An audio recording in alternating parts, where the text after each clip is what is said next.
براح الحوض اشرب واسقيني يا ساقي القوم خذ واعطيني.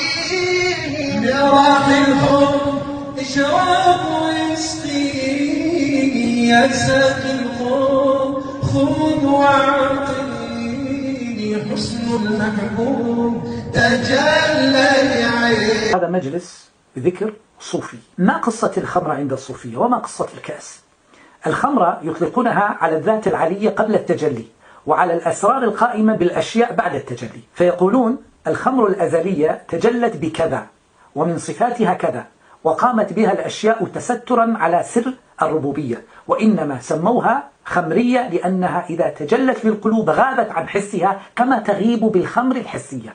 وقد يطلقونها على نفس السكر والوجد والوجدان، ويقولون كنا في خمرة عظيمة، أي في غيبة عن الإحساس كبيرا.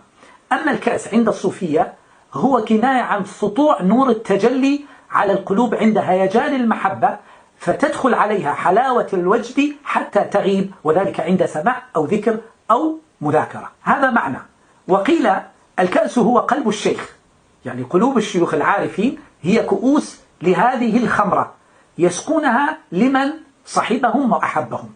الشراب عند الصوفية هو حضور القلب واستعمال الفكرة والنظرة حتى تغيب عن وجودك في وجوده، هو السكر. الشراب والكأس متصلان في زمن واحد في هذه الخمرة. يمكن أول مرة تسمعها عن الصوفية.